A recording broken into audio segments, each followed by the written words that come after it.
Benvenuti ad Anteprima Corner, come sempre facciamo il punto sul campionato delle formazioni siciliane, sulle 4 maggiori formazioni siciliane. Ci riferiamo al Catania, al Palermo, al Messina e al Trapani. Cominciamo dal Catania e vediamo subito i risultati del torneo di Serie C. Il girone è quello meridionale. Andiamo a vedere subito la giornata. Casertana Monopoli 0-0, Trapani Cavese 1-0, Latina 2, Sorrento 0, Picerno 1, Benevento 0, Potenza Avellino 0-0, Foggia Juventus Next Gen finita 1-0, Messina Giuliano 1-0, il Crotone ha battuto il Catania 3-2. Le due partite in programma oggi: Taranto Cerignola, Turris Altamura. Questa è la classifica che si compone con lo stop del Benevento che resta fermo a 29, poi Cerignola 25, Monopoli 24, Avellino e Giuliano 23, Potenza 22, Trapani e Picerno 21, a 20 il Catania così come il Sorrento, 19 punti per il Crotone,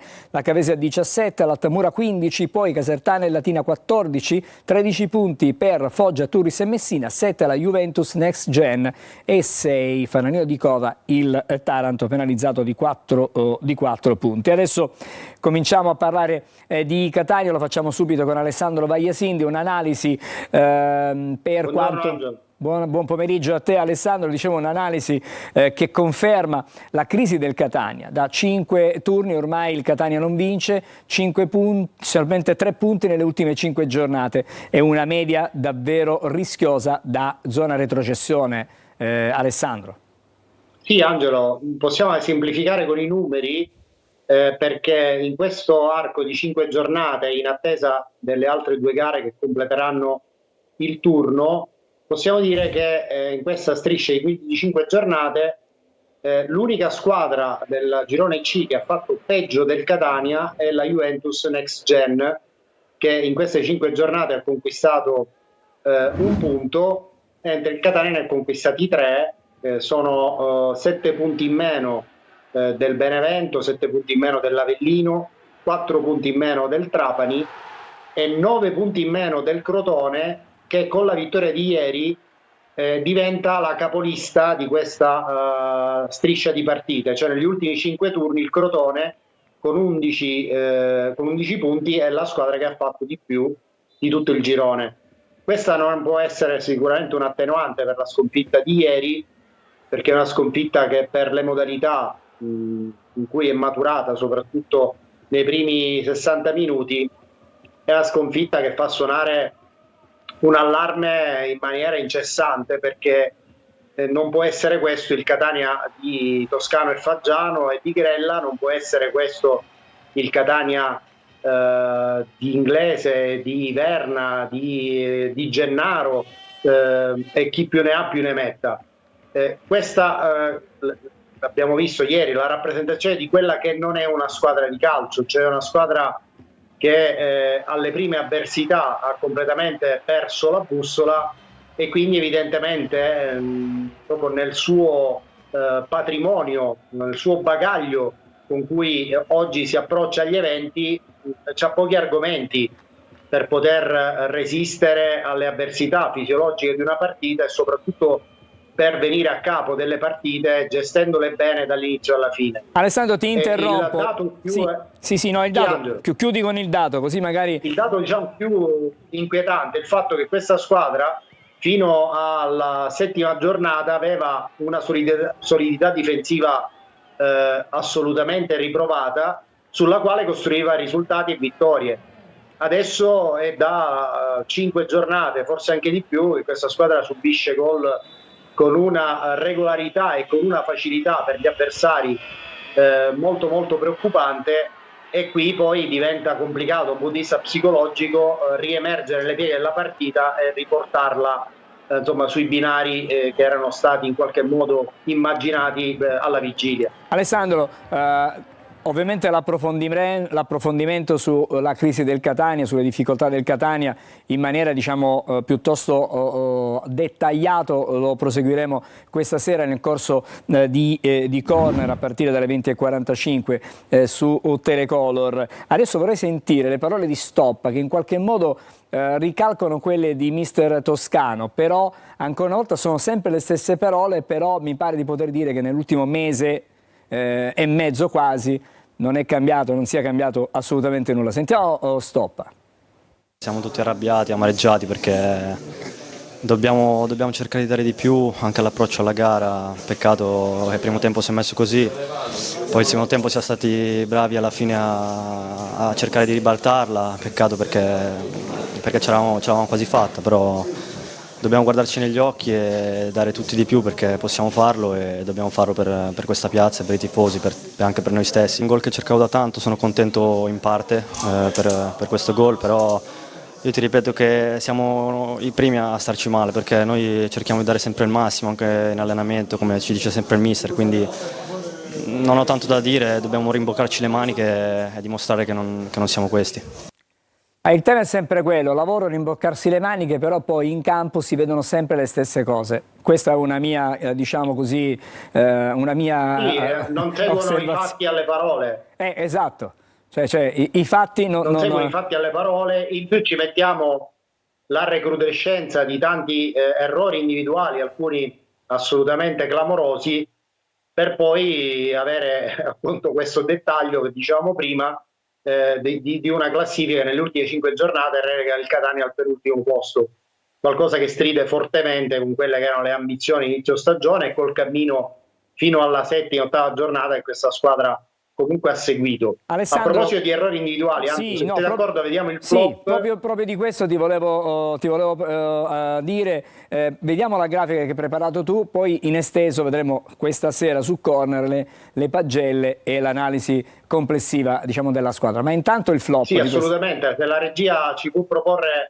appunto il dato relativo a Marius Adamonis che senza mezzi termini è il flop della domenica per insomma una prestazione tra i pali a dir poco rivedibile. Io credo che sia coinvolto in tutti i gol del Crotone, incluso il secondo, ed è anche goffo l'intervento su Silva con il pallone che poi va sul palo prima di tornare tra le sue braccia. Ma non è un episodio isolato, insomma, questo flop registrato a Crotone, perché come dice la statistica nella colonna a destra sono 6 gol incassati da Adamonis nelle ultime 4 presenze. Un tema che sicuramente affronteremo stasera nel corso di Corner è quello relativo alla gestione dei due portieri, perché è evidente che qualcosa non torna a livello di valutazione dello staff tecnico. Ma intanto ti restituisco la linea e ne riparliamo questa sera. Buon proseguimento. Grazie Alessandro, l'appuntamento con te ovviamente con tutti gli amici che seguono il Catania alle 20:45 su Telecolor. Adesso ci fermiamo, breve sosta, andiamo dopo a Palermo per parlare del campionato di Serie B.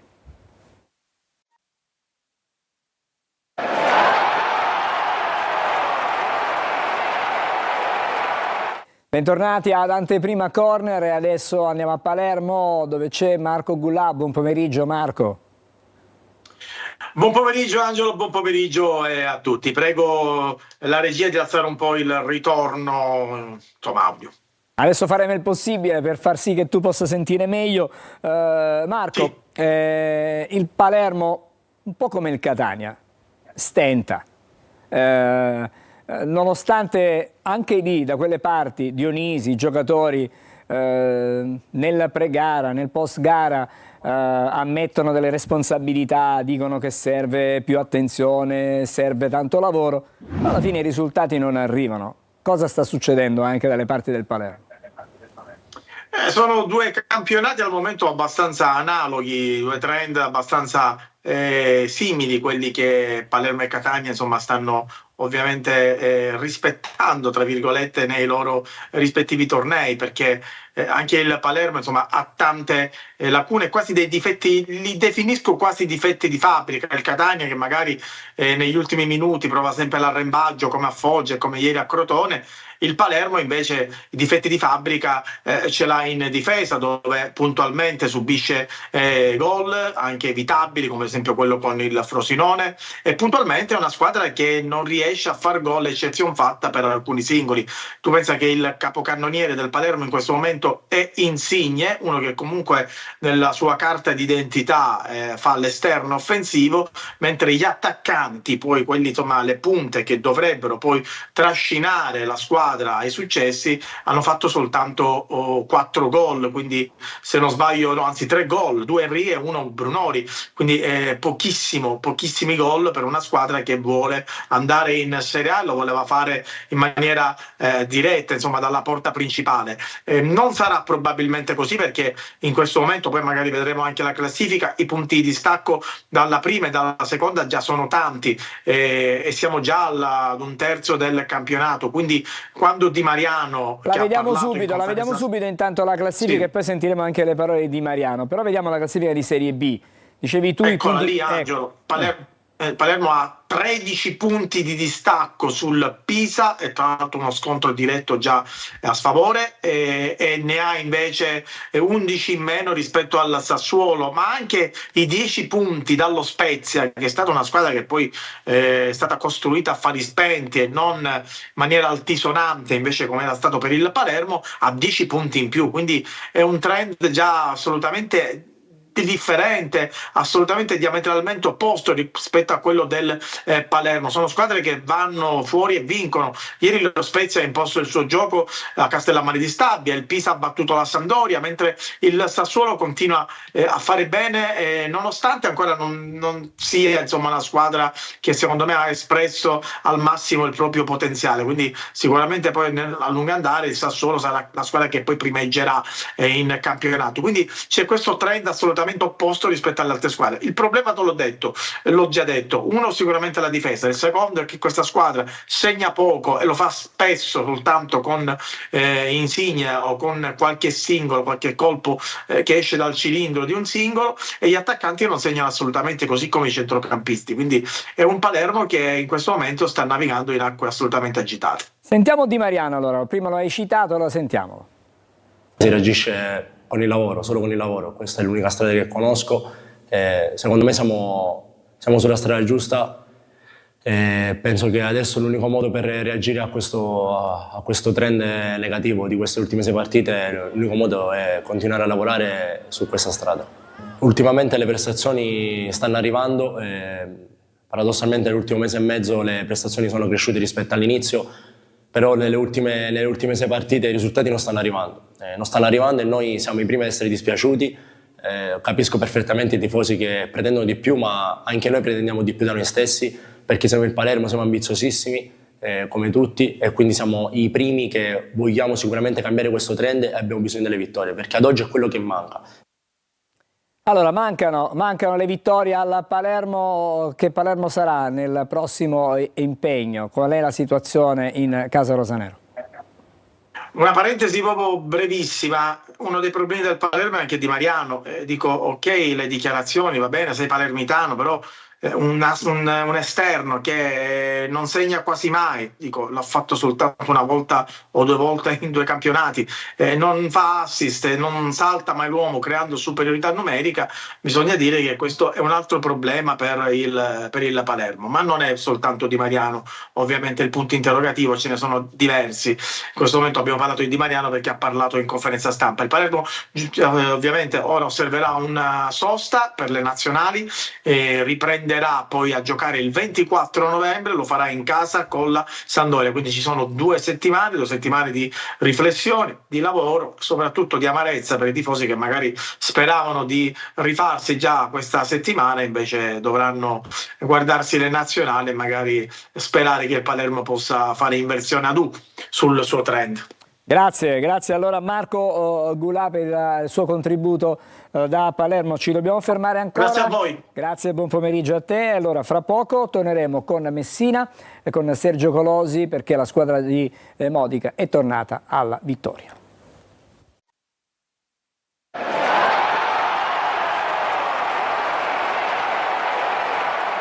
Allora, di nuovo insieme e come anticipato andiamo a Messina da Sergio Golosi. Buon pomeriggio Sergio. Ciao Angelo, buon pomeriggio a tutti. Lasciatemi salutare anche Franco Cammarasana che è già collegato con noi da Trapani. Buon pomeriggio a te. Grazie Buon Franco. pomeriggio anche a voi. Fra poco arriviamo da te. Allora, 7 minuti per parlare di Trapani e di Messina. Partiamo dal Messina che è tornata alla vittoria dopo un digiuno che è durato parecchio tempo e l'ho fatto contro una squadra di alta classifica. Sergio. Sì, e pensare che se il Giuliano avesse vinto a Messina oggi sarebbe secondo in classifica in attesa della partita del Cerignola. Questo a dimostrazione della caratura dell'avversario che veniva al Francoscoglio, che però ha profondamente deluso a Messina perché non ha risposto a quelli che erano i numeri anche delle ultime settimane. Meglio così per il Messina, che invece a sua volta ha giocato meglio di altre partite, perché poi del resto nelle ultime 3 settimane aveva fatto veramente male tra Avellino, Cavese e Catania. È un Messina che è un po' ritornato in parte all'antico, alle partite precedenti, creando tanto, subendo poco, l'azione poi la concede sempre, però è un Messina che poi il gol lo ha fatto, e il gol proprio il problema di questa squadra, è la squadra di Modica che continua a non rilasciare dichiarazioni né nel pre-partita né nel post gara, perché in 8 gare, nelle ultime 8 giornate, il Messina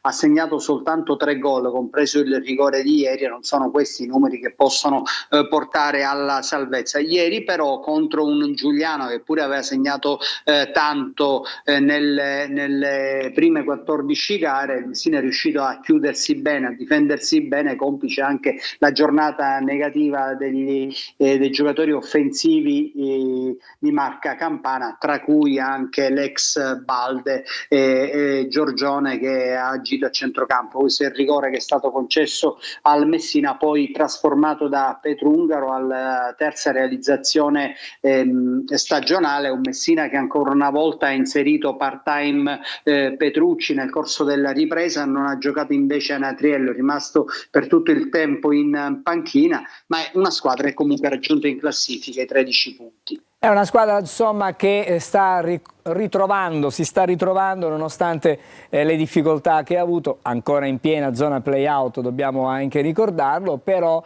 se torniamo un attimo sulla classifica, grazie anche alla regia, c'è un gruppo di squadre a quota 13 assieme al Messina, c'è anche la Turris, c'è anche il Foggia. Turris che è stata penalizzato di un punto. Insomma, la zona salvezza non è distantissima ancora. Se il Messina dovesse prendere, diciamo, un buon ritmo, potrebbe anche cercare di tirarsi fuori prima possibile da quello che è una sorta di pantano di sabbie mobili. Quella è una zona davvero pericolosissima, la zona rossa davvero della classifica. Non è l'ultimo posto, però diciamo che si sta male da quelle parti. Prossimo impegno del Messina, Sergio. E contro l'Altamura in trasferta domenica 17, domenica prossima alle ore 15, da valutare sia Anatriello che Petrucci, che potrebbero tornare titolari dall'inizio, mentre non ci sarà Frisenna, che è stato ammonito e incorrerà in una giornata di squalifica da parte del giudice sportivo. Una nota a margine: l'anno scorso il Messina con Modica, ricordiamo, a novembre, fu un novembre nero, non segnò mai e non fece punti. Sta andando meglio quest'anno, si temeva molto questo mese di novembre, però le cose stanno andando leggermente meglio per la formazione giallorossa. Grazie Sergio, buon lavoro. Grazie, ci racconterai te, del Messina durante la settimana, poi ci ritroviamo con Anteprima Corner chiaramente lunedì prossimo. Intanto vado anche a Trapani, abbiamo già salutato il nostro Franco Cammarasana. Franco, allora il Trapani ha ritrovato la vittoria, lo ha fatto in extremis, in pieno recupero. Si temeva e si pensava che la panchina di Aronica traballasse, e invece è arrivato questo gol che ha scacciato un pochettino tutti quelli che erano attorno alla panchina, perché si sono fatti anche dei nomi per la sostituzione di Aronica. Infatti, una vittoria importantissima sia per Aronica, ovviamente, la cui panchina non credo che sia solidissima, comunque è stata diciamo salvata da questa vittoria importantissima contro una squadra che da quando ha cambiato allenatore non ha mai perso, reduce da 2 vittorie consecutive. Parlo della Cavese, e il Trapani che era reduce da 2 sconfitte consecutive, e quindi sotto l'aspetto morale, sotto l'aspetto psicologico sicuramente è stata una grossa boccata di ossigeno per questo Trapani, ma in vista anche della partita del derby di venerdì col Catania. Penso che soltanto l'ossigeno non basta, deve ritrovare un gioco più spigliato, più manopriero, cosa che non ha fatto soprattutto nel primo tempo contro la Cavese. Fortuna del Trapani, e non solo del Trapani, che la classifica un pochino si è bloccata, nel senso che le squadre di testa, o comunque le squadre che puntano in alto, parlo di Benevento, Monopoli, Avellino, Giugliano e lo stesso Catania, hanno pareggiato o hanno perduto. Soltanto il Cerignola praticamente potrebbe fare un passo avanti stasera, perché affronta il Taranto anche se è in trasferta. Franco, ti interrompo, ti fermo un attimo. Sicuramente una boccata d'ossigeno, contento ovviamente il tecnico Aronica, lo sentiremo fra poco. Proprio questo volevo dirti, sentiamo il tecnico Aronica, che parla non tanto della partita, sì, ma parla anche della sua condizione, della sua panchina. Era importante vincere, quindi le chiacchiere settimanali per quanto riguarda cambio di allenatore o allenatori che comunque venivano accostati al Trapani sicuramente hanno ancora di più responsabilizzato i ragazzi.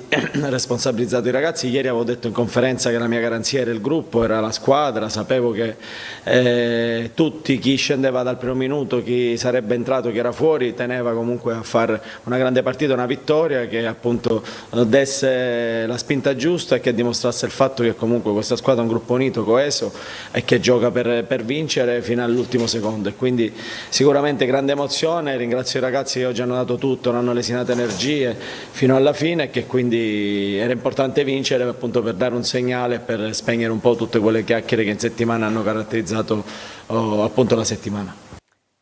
Allora, le parole di Aronica, e noi con queste di fatto ci salutiamo. Mi dai qualche indicazione in vista del derby?